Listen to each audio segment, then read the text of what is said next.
आज हम बात करेंगे एक ऐसे वरिष्ठ समाज सेवी डॉक्टर आर.पी. पांडे जी से, जिनका पूजा क्लिनिक, पूजा हॉस्पिटल, नवाबगंज गोंडा से लगा करके लखनऊ तक, मतलब जो है कि ऐसे कई जिलों में उनका सम्मान बरकरार हुआ है। आज भी वैसे ही बना हुआ है। ऐसे वरिष्ठ समाज सेवी से सर नमस्कार। नमस्कार। सर एक आप जो है संस्कार यज्ञ पहले फेसबुक पर आपका आता था और काफ़ी लोग कमेंट करते थे।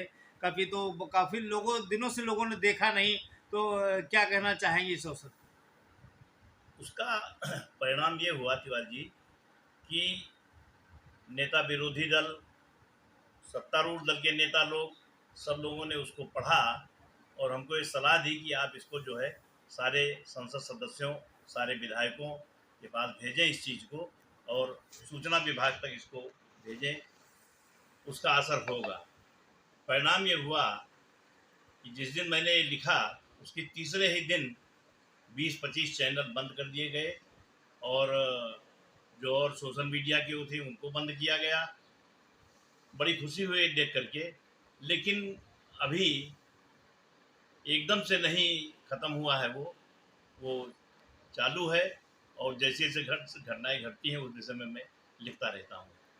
काफ़ी अश्लीलता ये परोसते थे चैनल, जिनको आपने बंद कराने का काम किया, और इसमें पूर्व विधानसभा अध्यक्ष माता प्रसाद पांडे जी ने भी संज्ञान लिया। तो और सरकार भी उन्होंने सोचा कि संस्कार लोगों को आना चाहिए, और ये तो ऐसी ऐसी चीज़ें परोसते हैं चैनल पर जिससे जो है लोग गुमराह हो जाते हैं। उसका परिणाम ये है कि आप अपने परिवार के साथ टीवी पे पिक्चर कोई नहीं देख सकते हैं।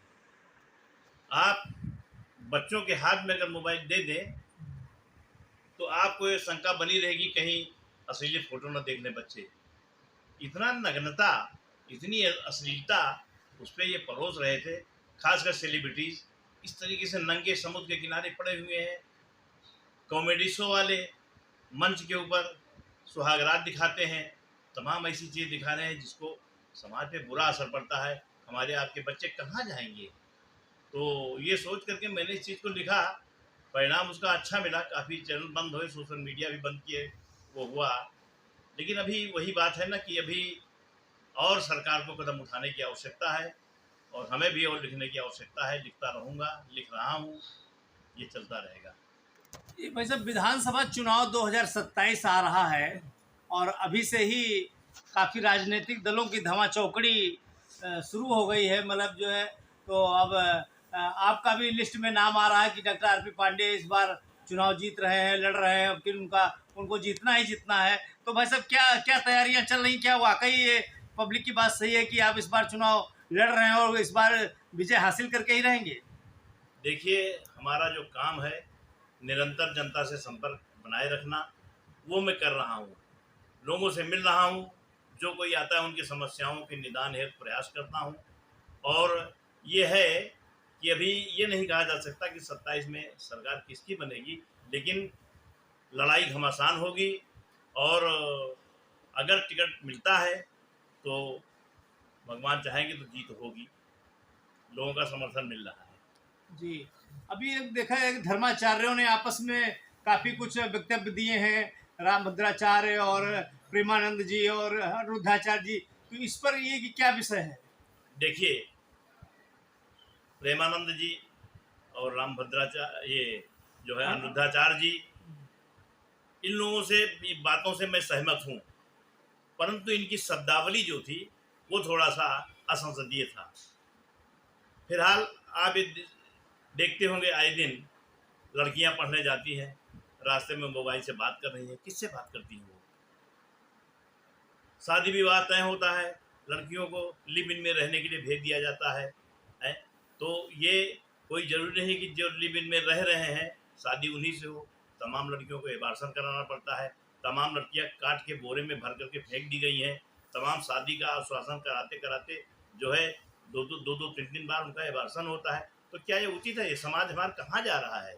हम पाश्चात्य सभ्यता की तरफ क्यों बढ़ रहे हैं? हमें अपनी भारतीय संस्कृति, सनातन संस्कृति को अपनाना चाहिए। और इसके लिए मैं दोषी माँ बाप को ज़्यादा कहूँगा, क्योंकि उन्हें सोचना चाहिए कि हमारे बच्चे क्या कर रहे हैं। रात में 12 बजे मोबाइल वो देखते हैं, माँ बाप का एक कर्तव्य नहीं, उनको जाके देखें वो क्या देख रहे हैं, पढ़ने के बहाने वो क्या देख रहे हैं उसमें कर रहे हैं, ये आवश्यक होता है। और इसके लिए मैं ज़्यादा जिम्मेदार इनको मानता हूँ, गार्जियन, माता पिता को। माता पिता को। और प्रेमानंद जी ने या उन्होंने जो कहा उसका भी लोगों को सोचना चाहिए। उनको गालियां मिल रही हैं, मारने की धमकी दी जा रही है, ये उचित नहीं है।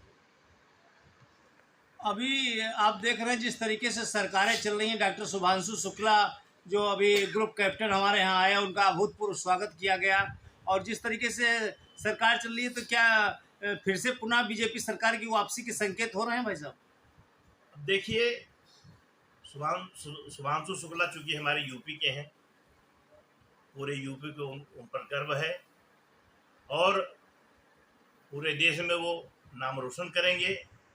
बाकी राजनीतिक रूप से वो किसको समर्थन करते हैं, क्या करते हैं, ये अभी कहा नहीं जा सकता है, लेकिन सभी पार्टियां उनका सम्मान कर रही हैं और उनको सम्मानित कर रही हैं। एक निर्वाचन आयोग वाला भी मुद्दा भाई साहब आजकल चल रहा है कि उसमें राहुल गांधी कहते हैं कि नहीं वो वोटर आईडी कार्ड पर निर्वाचन आयोग बदल देता है, मृतकों को दिखा देता है। क्या इलेक्शन कमीशन ऑफ इंडिया पर सवाल उठाना विपक्ष के नेता को उचित है इस तरीके का?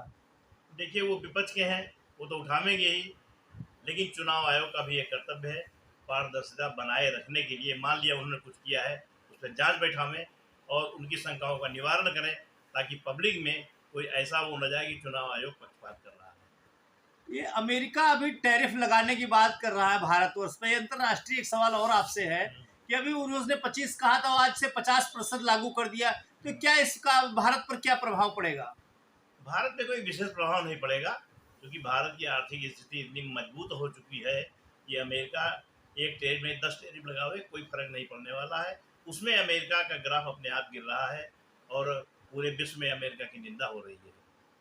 अभी सिंदूर ऑपरेशन जो हुआ, अभी आपने देखा पाकिस्तान को मुंह की खानी पड़ी, तो क्या मानते हैं कि भारत वाकई रक्षा मामले में आत्मनिर्भर बन रहा है और आगे बढ़ रहा है? बिल्कुल बन रहा है और आगे बढ़ रहा है, यहाँ तक कि अब उसकी सैन्य शक्ति से चीन और अमेरिका भी घबराने लगे हैं। चीन आप देखिए दोस्ती के लिए हाथ बढ़ा रहा है। क्यों बढ़ा रहा है? वो देख रहा है कि भारत हमारा एक अच्छा पड़ोसी है और वो हमारा सहयोग कर सकता है हर मामले में। इसलिए जो समझौते हुए हैं और आगे मोदी जी वहाँ जाएंगे तो वो भारत के हित में ही होगा। आप देख रहे थे डॉक्टर आर.पी. पांडे जो पूजा हॉस्पिटल कुर्सी रोड लखनऊ के डायरेक्टर हैं, और पूजा क्लिनिक कई उनके वहाँ पर चलती हैं, आयुर्वेदाचार्य हैं बहुत पुराने, और संविधान विशेषज्ञ हैं और काफ़ी वरिष्ठ समाज सेवी हैं, जो जनता में आज कम से कम 40 वर्षों से वो लगातार सेवा करते चले आए हैं। क्या ऐसे समाज सेवी को एक बार बड़ी पार्टियां टिकट का अपना दांव लगाएंगी? वैसे तो वो व्यक्तिगत चुनाव जीत सकते हैं, लेकिन अगर पार्टी का टिकट मिल जाए तो वाकई वो चुनाव में बाजी मार सकते हैं। राष्ट्रीय नवल टाइम्स की लखनऊ की एक विशेष रिपोर्ट लखनऊ से। एक सवाल और भाई साहब गूंज रहा था, ये जो नया मामला है प्रेमानंद महाराज जी वाला, और रामभद्राचार्य जी मतलब कहते हैं कि संस्कृत नहीं पढ़े लिखे हैं, तो क्या इसके लिए आध्यात्म के लिए संस्कृत और हिंदी या अंग्रेजी उर्दू जरूरी है या प्रेम करना जरूरी है?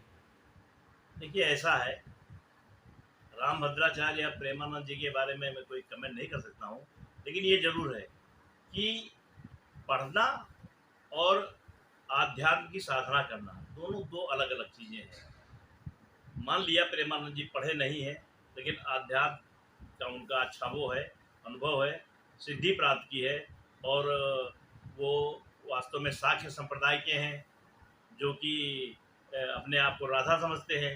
तो उस विषय में वो जो कर रहे हैं वो कोई गलत नहीं है। और रामभद्राचार्य जी जो कि भाई बहुत विद्वान हैं, विश्व लेवल के हैं वो, तो उनके विषय में कुछ नहीं कह सकता। हालांकि आज उन्होंने इस बात का खंडन भी किया है कि मैंने उनका कोई वो किया है, तो आज खंडन किया है, विरोध नहीं किया है। अपनी बात को वो स्वयं उस सफाई दे रहे हैं, तो उसमें हम लोग कहने की जरूरत क्या है। लेकिन प्रेमानंद जी अपनी जगह है, रामभद्राचार्य जी अपनी जगह है। बहुत बहुत धन्यवाद आपका। जनता बड़ी बेसब्री से ये इस सवाल का इंतजार कर रही थी। लखनऊ से विशेष रिपोर्ट। नमस्कार। नमस्कार।